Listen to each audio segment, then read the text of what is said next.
Très bien. Je vous propose qu'on commence cette conférence de presse. D'abord en saluant mes collègues qui sont présents, monsieur le vice-recteur, monsieur le haut-commissaire, et en vous saluant bien sûr tous, représentants de la presse présents cet après-midi.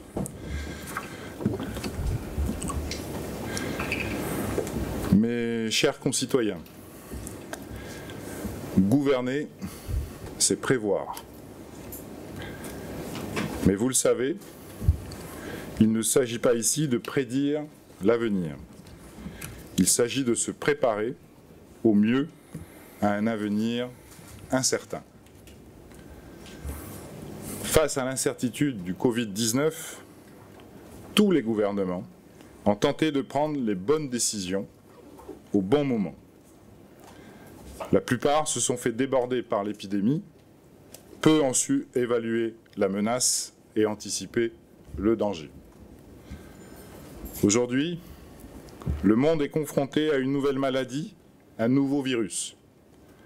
Je crois qu'il nous faut faire preuve d'humilité et reconnaître que nos connaissances du Covid-19 sont encore parcellaires. Je ne dis pas qu'il nous faut rester paralysés par excès de prudence. Je dis simplement qu'il nous faut avoir une réponse proportionnée face à une maladie encore mal connue.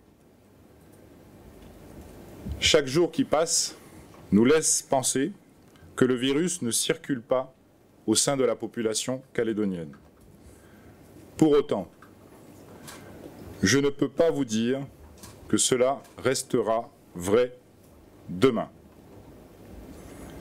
Personne ne peut vous dire avec certitude que la Nouvelle-Calédonie est définitivement épargnée par le Covid-19. La question qui se pose n'est pas de savoir s'il faut maintenir le confinement strict ou reprendre notre vie comme si de rien n'était. Ce serait trop simple. En Nouvelle-Calédonie, nous savons bien que l'opposition binaire est toujours périlleuse. Le défi qui est face à nous est de nous adapter à la situation épidémique actuelle de la Nouvelle-Calédonie. Ces derniers jours, en concertation avec l'État, les institutions calédoniennes et les acteurs concernés, le gouvernement a donc défini un nouveau cadre qui sera applicable à partir de ce lundi 20 avril pendant 2 semaines, c'est-à-dire jusqu'au dimanche 3 mai, minuit. Je laisse le soin à monsieur le haut-commissaire d'aborder les conditions dans lesquelles vous retrouverez votre liberté d'aller et venir. Mais je peux déjà vous annoncer que vous pourrez à nouveau vous rendre à la plage, à la chasse, à la pêche, à l'école, au travail, et que les commerces et services pourront reprendre. Toutes les conditions sont aujourd'hui réunies pour une pleine reprise de l'activité économique dans le strict respect des gestes barrières et de la distanciation sociale qui devront s'appliquer en toutes circonstances. J'en appelle à la responsabilité de tous. La Nouvelle-Calédonie doit conserver ce temps d'avance. Le fruit de nos efforts, de vos efforts, doit impérativement être préservé. Dans ce cadre ainsi posé, il nous faut aussi être pragmatiques et anticiper au mieux. Je sais que l'organisation qui se mettra en place dans les établissements scolaires est source d'interrogation.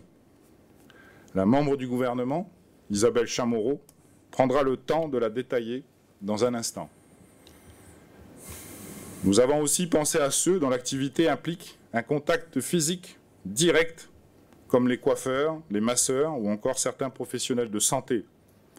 Pour eux, le port du masque sera obligatoire. Les rassemblements seront limités à moins de 50 personnes et ne seront autorisés qu'à la seule condition de conserver pendant 4 semaines la liste nominative des participants et le contact téléphonique de chacun. Je sais que vous comprendrez. Il est indispensable de tout mettre en œuvre pour être réactif si un nouveau cas se déclarait. Nous devons rester vigilants et éviter des clusters potentiels anonymes que nous ne pourrions maîtriser.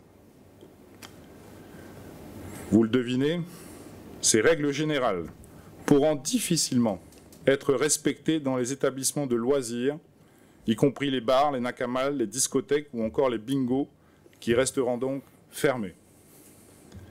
Il en sera de même pour les activités physiques et sportives en milieu associatif ou utilisant des installations publiques ou privées qui resteront elles aussi interdites. Le contrôle des frontières maritimes et aériennes reste une exigence incontournable dans le contexte de pandémie. C'est pourquoi, hors rapatriement de nos compatriotes, les vols internationaux de passagers resteront suspendus. Il en est de même pour le transport maritime international de passagers. Je ne cesserai de le rappeler, la solidarité est une valeur fondamentale de la société calédonienne. La Nouvelle-Calédonie doit demeurer une terre d'accueil pour les siens. Les personnes vulnérables doivent continuer à faire l'objet d'une attention particulière, car elles pourraient développer des formes graves de la maladie et avoir besoin de soins en réanimation si, hélas, par malheur, elles étaient atteintes du Covid-19. Les autorités sanitaires leur recommandent fortement de continuer à respecter un confinement strict autant que cela leur sera possible. Vous le voyez, il n'est pas question de choisir entre la santé et l'économie. Cette opposition n'a pas de sens. Là encore, je vous invite à regarder ce qui se passe ailleurs dans le monde. La pandémie de Covid-19 met les économies à genoux.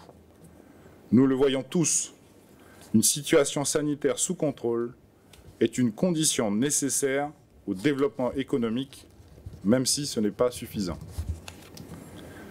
À ce titre, je remercie vivement l'État qui a octroyé sa garantie de plus de 28 milliards CFP qui permettront à la Nouvelle-Calédonie de financer les mesures de chômage partiel, de report de cotisations sociales et d'échéances fiscales. C'est un soutien particulièrement bienvenu pour traverser cette crise sanitaire inédite à laquelle la métropole est aussi confrontée. Je peux vous assurer que nous préparons d'ores et déjà le cadre qui s'appliquera à l'issue de ces 2 semaines, à partir du 4 mai.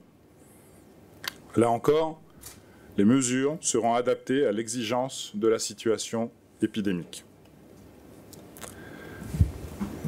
Nous aspirons tous à retrouver une vie normale, ici en Nouvelle-Calédonie. C'est dans cette direction que nous cheminons, sereinement, collectivement. Personne ne souhaite être obligé de revenir au confinement strict. Je fais confiance à chaque Calédonienne, à chaque Calédonien, pour que cette période de confinement adapté soit un premier pas sur ce chemin.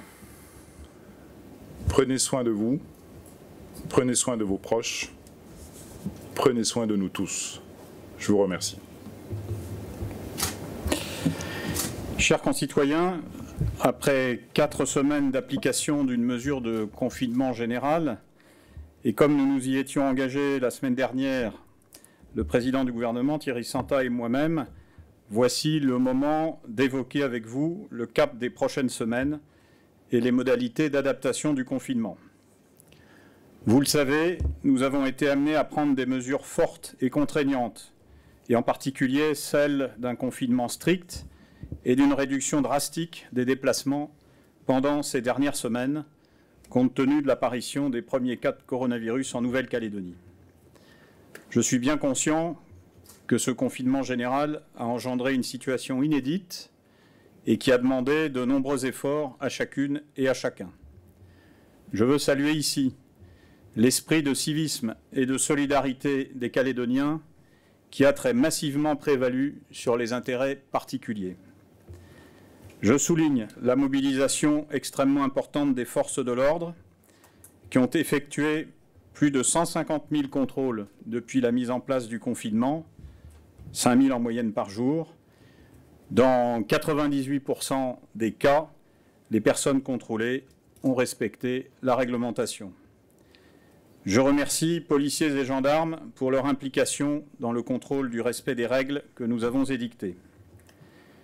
Chacun pourra en convenir, cette rigueur, cette vigilance, cette mobilisation ont permis de parvenir aux résultats que nous connaissons aujourd'hui et que le président du gouvernement a rappelés. Beaucoup d'entre nous ont en tête les orientations indiquées par le chef de l'État, Emmanuel Macron, lundi soir pour la métropole et pour la plupart des Outre-mer, où le virus circule activement.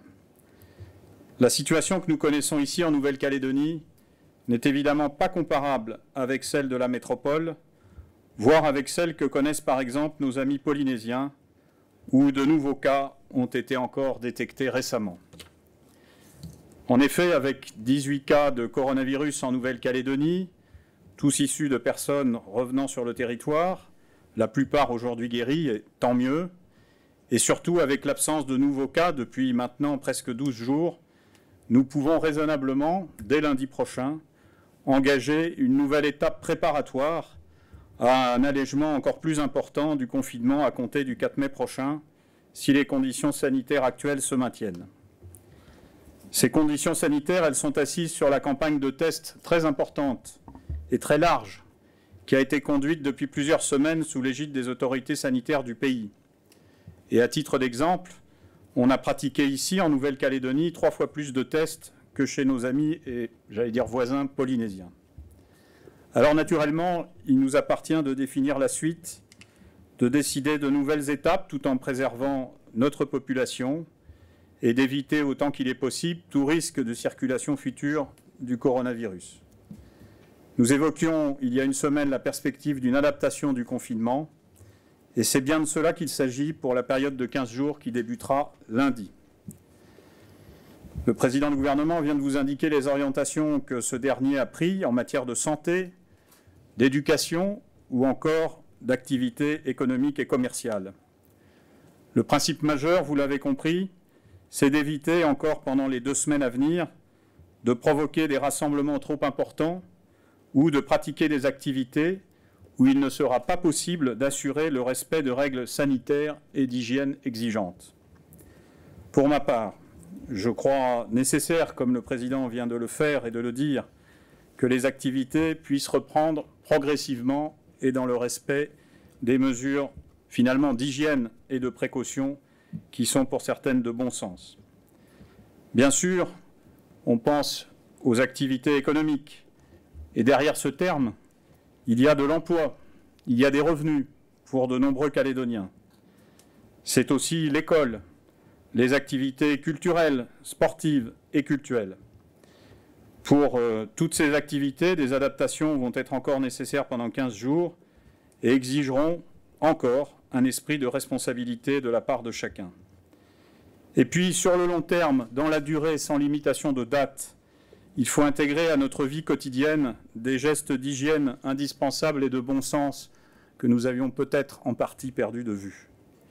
Alors, en qualité de représentant de l'État, il me revient d'évoquer de manière un peu plus précise les nouvelles règles qui vont régir dans les semaines qui viennent la liberté d'aller et venir devant cette nouvelle période qui s'ouvre devant nous. À partir de lundi prochain, il ne sera plus nécessaire de remplir une attestation dérogatoire de déplacement. Chacun pourra de nouveau se déplacer librement en tout point du territoire sous les quelques réserves qui vont suivre. La plupart des commerces et des établissements vont pouvoir rouvrir dans le respect des normes sanitaires édictées par le gouvernement. Les activités de pêche, de chasse qui ont tant fait parler depuis quelques semaines, la pratique sportive en extérieur seront à nouveau possibles, sous réserve naturellement du respect des gestes d'hygiène que nous avons rappelés à de nombreuses reprises. L'accès aux plages et aux parcs de loisirs va être à nouveau autorisé, les activités nautiques également. En revanche, il faut continuer dans la période à venir, je le disais tout à l'heure, à limiter les grands regroupements de personnes. Dans ce but, et quel qu'en soit le lieu, les rassemblements de plus de 50 personnes seront encore interdits pendant 2 semaines à compter de lundi prochain. Cela implique naturellement que des manifestations sportives, des événements culturels ne pourront pas avoir lieu pendant cette période, puisque certains dépasseront le chiffre de 50. Cela impliquera aussi des restrictions pour l'accès à certains sites, je pense en particulier aux îlots. Tout cela va être détaillé, précisé dans le nouvel arrêté conjoint que nous allons signer dans les heures ou les jours qui viennent avec le président du gouvernement. Nous allons également travailler dès demain avec les représentants des cultes pour examiner avec eux l'adaptation des mesures existantes, en particulier pour les cérémonies religieuses et encore plus de manière spécifique pour les obsèques. Les autorités coutumières sont également mobilisées en ce sens depuis quelques semaines et vont continuer de l'être. Et puis, naturellement, il faudra respecter les prescriptions de suivi des participants que le président du gouvernement vient d'indiquer. Comme nous allons finalement remettre en route de très nombreuses activités, il faut encore, pendant ces semaines à venir, prêter attention aux personnes les plus fragiles sur le plan de la santé. Et c'est dans ce sens que le gouvernement de Nouvelle-Calédonie vient d'indiquer des orientations et des recommandations spécifiques qui seront sans doute appelées à être complétées dans les jours qui viennent. Cette adaptation du confinement, cette liberté de circulation, cette remise en route des activités que nous évoquons, eh bien tout cela nécessite clairement le maintien de mesures de restriction importantes à l'entrée en Nouvelle-Calédonie et le maintien de la quatorzaine stricte qui est dès à présent en place pour tous ceux qui arrivent sur notre sol. Pour le moment, ce sont les résidents calédoniens qui sont en cours de rapatriement. Et cette opération de retour de nos résidents va s'étaler sur plusieurs semaines encore pour garantir le respect de la quatorzaine dans des hôtels qui permettent un suivi sanitaire attentif et des tests les plus systématiques possibles à l'issue de cette période. Une fois ce rapatriement terminé, un lien minimal sera naturellement maintenu avec l'extérieur et en particulier avec la métropole pour permettre des déplacements familiaux ou professionnels impérieux ou encore, par exemple, s'agissant des moyens de l'État, l'arrivée éventuelle de renforts ou de relèves pour les forces de sécurité. Mais qu'il soit clair vis-à-vis de tous que tous les futurs arrivants dans ce cadre feront l'objet d'une mesure de quatorzaine obligatoire, c'est-à-dire le fait de rester pendant 14 jours dans un lieu qui leur sera imposé et qu'ils feront l'objet de mesures sanitaires décidées par le gouvernement de Nouvelle-Calédonie dans sa compétence de santé publique.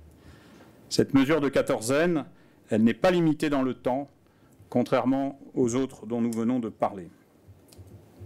Dans ce contexte, on pourrait parler de protection de nos frontières calédoniennes, contexte qui permet de s'assurer que nous empêchons autant qu'il est possible le virus d'entrer sur le territoire.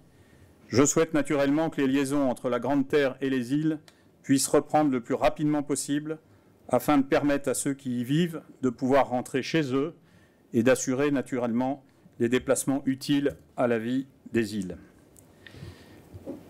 Je me doute que ces décisions vont faire l'objet de contestations. Certains estimant qu'on va trop vite, d'autres qu'il y a encore trop de restrictions.